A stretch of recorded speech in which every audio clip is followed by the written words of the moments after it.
Es para mí un verdadero honor estar en esta noche donde se presentan dos hitos importantes para conmemorar el legado del presidente Virgilio Barco. Por un lado, una majestuosa exhibición que ha estado expuesta en distintos lugares ya del territorio. Estuvo en Cúcuta, ahora está en nuestra Biblioteca Nacional y estará de manera itinerante en distintas ciudades, en distintos museos. Y por supuesto también la presentación de esta colección que le hemos llamado Virgilio Barco Homenaje. Una manera de condensar pensamientos, discursos, ideas, semblanzas y esbozos sobre un gran hombre de Estado. Uno podría decir muchas cosas de Virgilio Barco.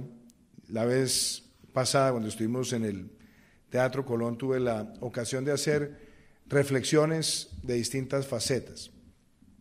Pero esta noche quisiera sentarme a hacer una reflexión sobre la memoria, sobre la historia y sobre los legados. Desafortunadamente nuestro país es un país a ratos desmemoriado, doctor Fernando. En estos días hice una parada en una de las librerías de la ciudad y por curiosidad pregunté, muéstrame la sección de biografías de presidentes de Colombia. Son muy escasas. De pronto nos encontramos con la biografía de Núñez, de Indalecio Liévano.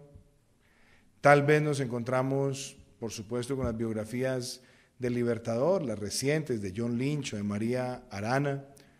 De pronto nos podemos encontrar siempre con ese texto magistral de Pilar Moreno de Ángel, del general Santander. Y cuando empezamos ya a trasegar hacia el siglo XX, son muy pocas las biografías disponibles. Tenemos las obras de Leopoldo Villar, de Alberto Lleras y recientemente la que hiciera de manera magistral sobre el presidente Barco. De pronto nos encontramos con una que otra del general Rafael Reyes. Hay una que logré encontrar recientemente en la Panamericana del general Rojas Pinilla, escrita por el doctor Serpa Erazo. Y entonces uno se pregunta, ¿por qué nosotros no tenemos una cultura biográfica sobre los presidentes de Colombia? Y yo creo que ahí tenemos una gran ausencia. Y eso dificulta el entendimiento, el conocimiento sobre lo que han hecho quienes han ocupado la primera magistratura de la nación.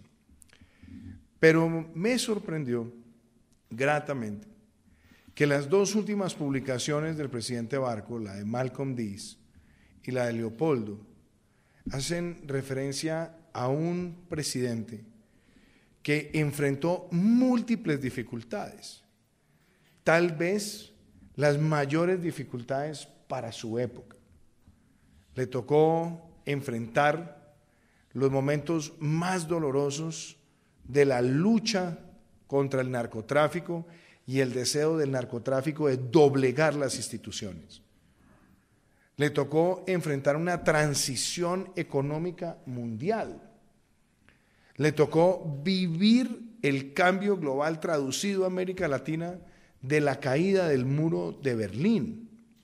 Y le tocó también enfrentar un país que tenía altos niveles de inflación, mucha precariedad institucional y desde luego asumir también un compromiso claro y restricto por la construcción de paz.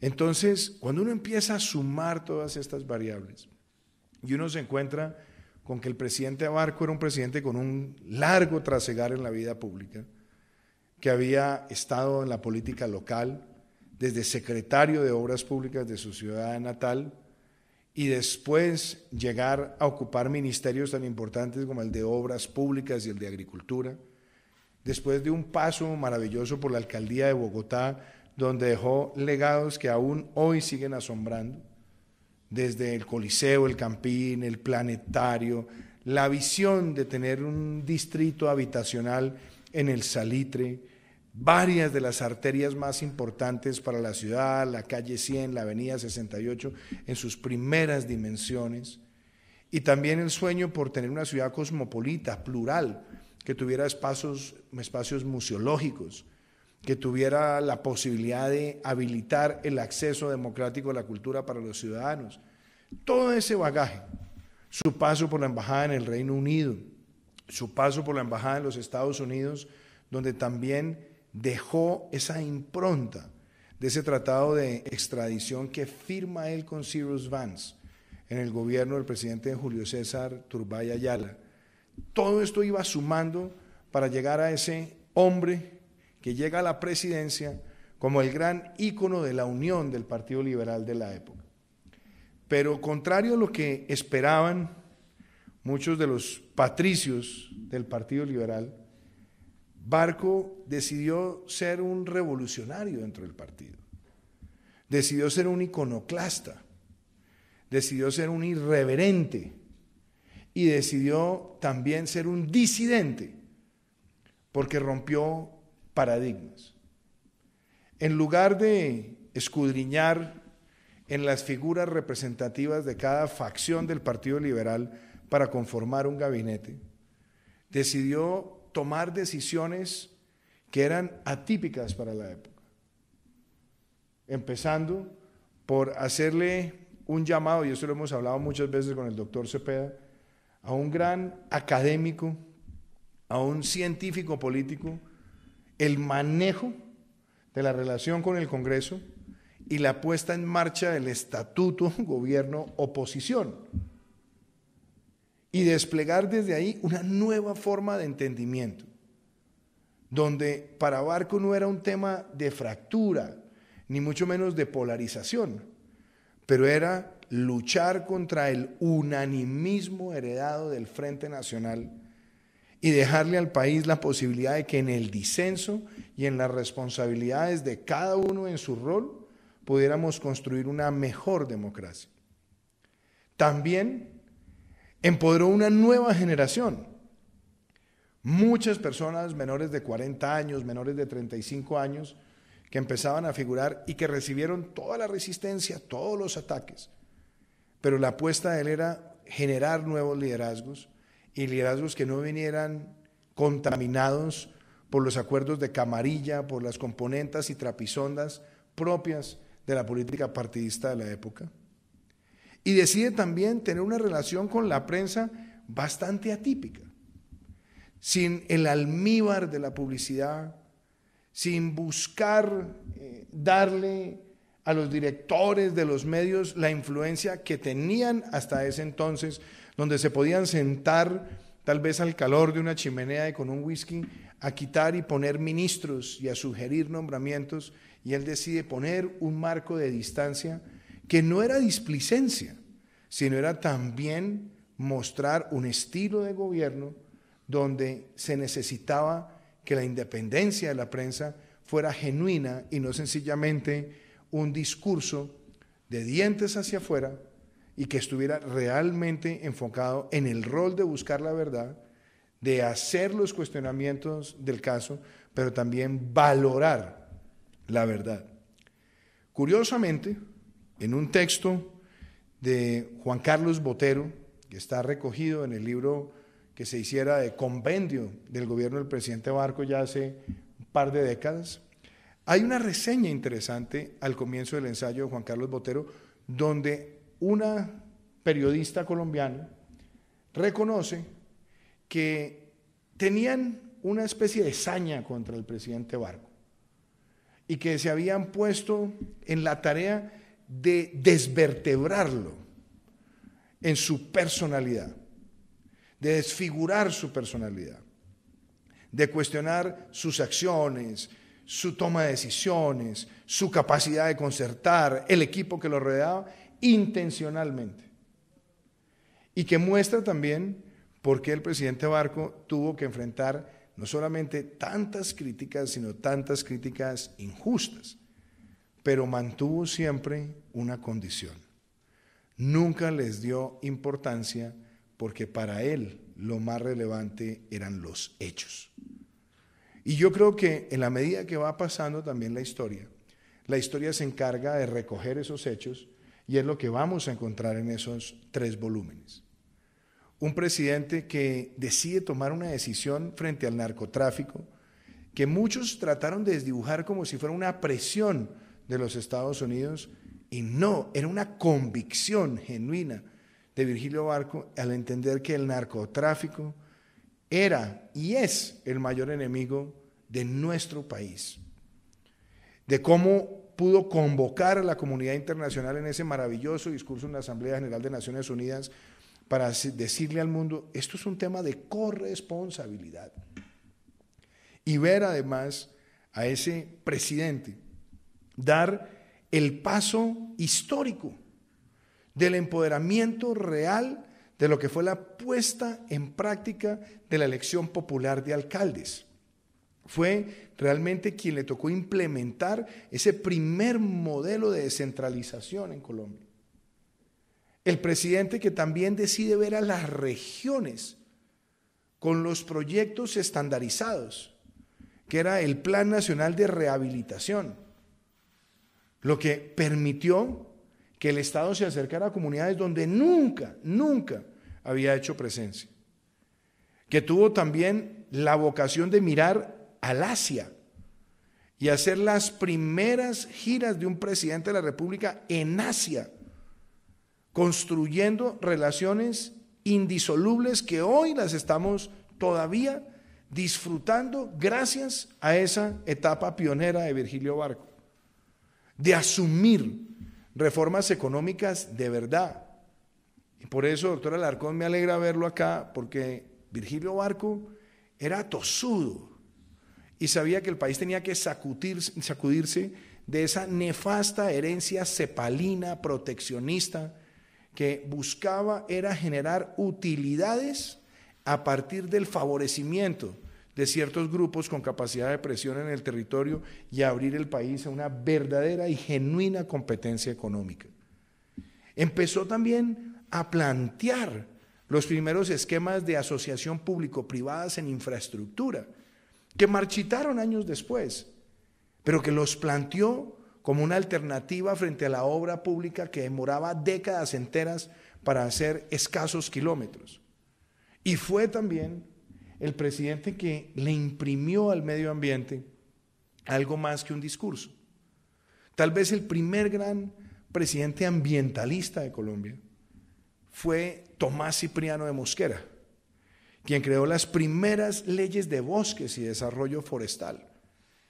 Y en los últimos 60 años, 70 años, se destaca de manera bastante visible la figura de Misael Pastrana Borrero, que estuvo además en la primera cumbre de 1972 haciendo ese llamado para que el concepto de desarrollo sostenible estuviera acuñado.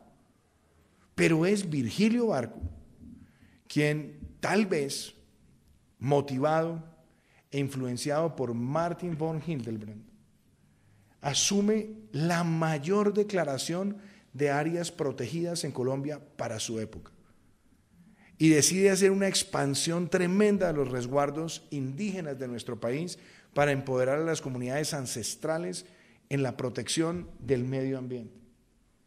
Y le deja además otro mensaje muy importante a Colombia, y es que la paz se puede construir, pero también habla de que hay unas oportunidades para la paz que no se pueden perder, incluyendo que no existan nuevas formas parteras de violencia a partir de la presión de otros grupos. Lo dice cuando firma el acuerdo de paz con Carlos Pizarro. Lo señala cuando le habla de la participación democrática, sin regalarles ni un solo escaño, pero invitándolos a la participación y a persuadir argumentativamente al electorado. Son cosas muy de la personalidad de Virgilio Barco que también están debida y finamente recreadas en estos tomos. Y yo podría decir que en lo personal no tuve la ocasión de tratar a Virgilio Barco a profundidad. Yo le contaba alguna vez a Carolina que desde muy niño me interesaba por la historia y también desde muy niño manifesté el propósito de vida de algún día ser presidente de Colombia. Pero hacia el año de 1987, comienzos del 88, estaba yo en la ciudad de Cartagena y salí a caminar por la bahía, obviamente muy niño, y iba yo acompañado en ese momento de una prima nuestra mayor, y de pronto veo caminando a un señor alto, espigado, con una gorra estilo inglés, blanca, pantalón blanco, zapatos blancos y una guayabera azul clara que caía perfecto. Y me quedé mirándolo y era el presidente Barco. Y lo que yo recuerdo es que me acerqué a saludarlo, sabía de la amistad que había tenido con mi padre y yo creo que le pareció tan extraño que un niño de 11 años se acercara y le hablara y yo le preguntaba cosas y él quedaba todavía más aterrado. Y entonces recuerdo la despedida y pasaron varios días hasta que llegó un día a mi casa una tarjeta que se la dirigía el expresidente Barco a mi padre. Le decía: conocí sorpresivamente a tu hijo Iván, lo saludé, le auguro muy buenos deseos para su vida, por ahí está esa tarjeta. Entonces me quedé con ese lindo recuerdo, pero me he dedicado en los últimos años a entender al gobernante desde la perspectiva mía, personal. Y sin pretender ni más faltaba ser émulo, porque uno no puede en estas cosas tratar de mirar la historia linealmente. Sí logré entender tantas complejidades que pudo haber vivido el presidente Barco, pero también entendí, porque así lo quise como presidente, tener una relación no de distancia, de desprecio, sino de distancia solemne entre el gobierno y la prensa con lo que eso trajera.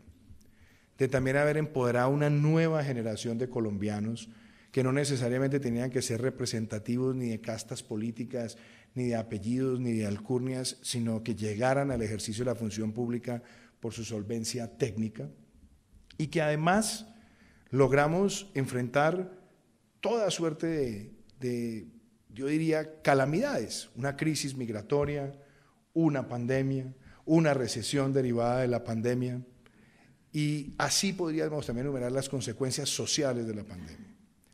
48 meses de gobierno tiene un cuatrenio y de los cuales 30 los viviré con una pandemia. Pero, así como se lo escuché en uno de los discursos que sacamos para el Bicentenario, el presidente Barco decía, también enumerando esa bella manifestación que hiciera Theodore Roosevelt en París llamado El hombre en la arena, es en la arena donde se ven los resultados de los hombres de Estado. Hoy puedo decir con alegría, rindiéndole un homenaje a ese referente que ha sido para mí el presidente Barco, que Colombia ayer salió enumerada en el índice Bloomberg de resiliencia frente a la pandemia en el primer lugar de América Latina y el Caribe, en el 12º lugar del mundo y en el segundo en las Américas después del Canadá. Hoy el DANE nos confirma que se han recuperado el 100% de los empleos perdidos con ocasión a la pandemia y ya tenemos una tasa de desempleo inferior a la que teníamos en niveles prepandémicos. Y hemos logrado también, pensando en esa lucha contra la pobreza absoluta, en la cual me ha ayudado tanto la doctora Alejandra Botero Barco, lograr la menor pobreza multidimensional desde que Colombia lleva ese indicador y la menor informalidad laboral que registra Colombia desde que se hacen esas mediciones trimestrales. Y aparte de eso, haber logrado que nuestro país se insertara hacia la inversión extranjera y lograra crecer 120% hoy, a cifras de hoy, en este cuatrenio, en el componente no minero energético. Son hechos. Y por eso cuando a mí mucha gente me dice, algún día la historia le va a reconocer. Yo todavía como tengo 45 años, yo veo eso con bastante distancia, pero lo que sí puedo decir es que tengo una nostalgia hoy, y es que estos textos se han publicado con ocasión al centenario del natalicio del presidente Virgilio Barco. Pero la verdad es que estos trabajos y estos reconocimientos, qué bueno se hubieran hecho con el presidente Barco en vida, porque sé que lo hubiera valorado muchísimo, no solamente lo hubiera agradecido, sino que hubiera podido él, que era un amante de la historia, ver cómo quienes imparcialmente miran los hechos habrían puesto su dimensión de estadista en un alto pedestal, porque a todas luces, y yo creo que es la mejor herencia que nos deja Virgilio Barco, ejerció la presidencia con 3 valores. El primero, la lealtad. Un hombre leal a la Constitución, leal a la ley, leal al sentido patriótico. Segundo, un hombre digno, que siempre ejerció el poder con la más absoluta dignidad. Y lo tercero, la decencia, que nunca dejó que ninguna tentación y que ninguna presión minara la capacidad de toma de decisiones del jefe de Estado. Y hay una anécdota, doctor Cepeda, que me la contó el doctor Germán Montoya en una de las oportunidades que pude hablar con él. Un día se acercaron a la Casa de Nariño un par de jefes políticos en la discusión, tal vez, doctor Alarcón, de alguna de las reformas tributarias. Y entonces le dijo, bueno, presidente, estamos listos a proceder, a votar, pero estamos muy pendientes de los auxilios requeridos para el proyecto del canal del dique. Y entonces el presidente Barco capoteó la cosa entre su temperamento y su capacidad afirmativa, y cuando se fueron los 2 visitantes, le dijo a Germán Montoya, le dijo, muy mal que este país tenga extorsionistas en el Senado, pero muy mal que hubiéramos tenido un presidente extorsionable. Esa frase resume el talante de Virgilio Barco, quien prefirió esos 3 valores a los aplausos de momento y dejó una impronta y unos hechos que hoy los estamos reconociendo, llenos de aplausos y llenos de reivindicaciones, porque su figura está en los grandes de la historia de Colombia. Muchísimas gracias.